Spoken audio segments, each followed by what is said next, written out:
कौन बनेगा नेता? नगर निगम के चुनाव पास आने वाले थे।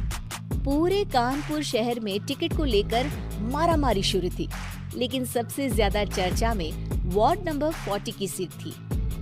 वो इसलिए क्योंकि इस बार वहां की सीट महिला के लिए आरक्षित थी।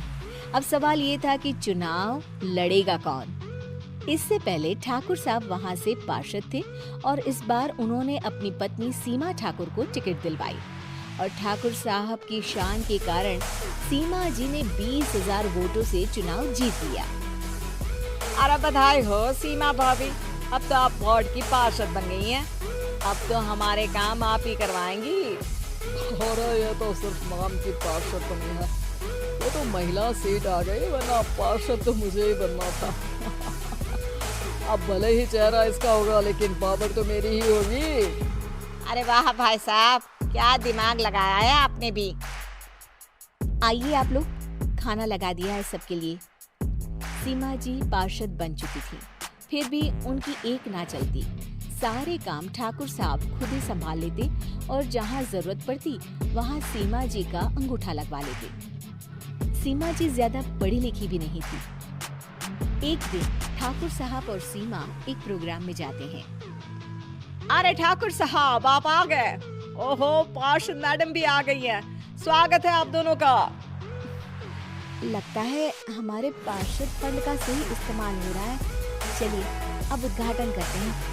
ये लीजिए ठाकुर साहब कैची, आप ही सबसे पहले प्रवेश कीजिए। सब लोग आगे निकल जाते हैं और सीमा जी पार्षद होने के बावजूद भी पीछे खड़ी रह जाती है। वो देखती हैं कि वेलकम बोर्ड पर उनका नाम है, लेकिन महिला होने के कारण कोई उनका सम्मान नहीं कर रहा। अगले दिन एक आदमी उनके घर आता है। अरे ठाकुर साहब नमस्कार। कल ना हम नोटिस किए कि हमारा घर तो अवैध है और नगर निगम वाले उसे तोड़ने आ रहे हैं। अरे कुछ कीजिए ना ठाकुर साहब। देखो भाई, मैं तो ज्यादा कुछ कर नहीं सकता, पर अगर तुम सबकी जेब गर्म कर दो तो कुछ हो सकता है। कुल मिलाकर 4 लाख लगेंगे। अरे 4 लाख ठाकुर साहब? अरे भाई, मैं अपने लिए नहीं मांग रहा हूँ। दरोगा है, इंजीनियर बाबू है, बड़े साहब है, सबको देना पड़ता है ना थोड़ा थोड़ा। बोलो है मंजूर? तभी वहां अचानक सीमा जी आ जाती हैं। अरे ये आप क्या कर रहे हैं? पहले इन्हीं लोगों से तो आपने वोट मांगे, अब इनसे ही पैसे ले रहे हो। अरे चुप रहो तुम, तुम्हारा काम है सिर्फ अंगूठा लगाना, तुम वही किया करो। मुझे दूसरे काम तुम मत सिखाओ, समझी? और तुम ना जाओ, अब पैसे लेकर आओ, वरना जेसीबी किसी भी वक्त आती होगी। सब कुछ ऐसे ही चलते रहता है। एक दिन सीमा जी और ठाकुर साहब को एक लोकल मीटिंग में बुलाया जाता है। वहां पर कई और अधिकारी लोग भी मौजूद रहते हैं। अब मैं चाहूंगा कि ठाकुर साहब हमारे बीच 2 शब्द कहें। मेरे प्यारे भाइयों और बहनों, आज मेरा सौभाग्य है कि मैं आप सबकी सेवा दिन रात कर पा रहा हूं। आपने मेरी पत्नी को भारी मतों से जिताया है, इसलिए मैं आप सभी का शुक्रगुजार हूं।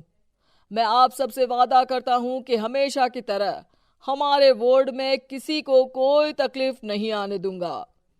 सभी लोग तालियां बजाने लगते हैं। अब मैं माननीय पार्षद मैडम को स्टेज पे बुलाना चाहूंगा। अपने नाम को बुलाया सुनकर सीमा जी एकदम चौंक जाती है। उन्हें बिल्कुल उम्मीद नहीं थी कि इतनी बड़ी जगह उन्हें मंच पर बुलाया जाएगा। जैसे तैसे वो मंच पर चढ़ती हैं।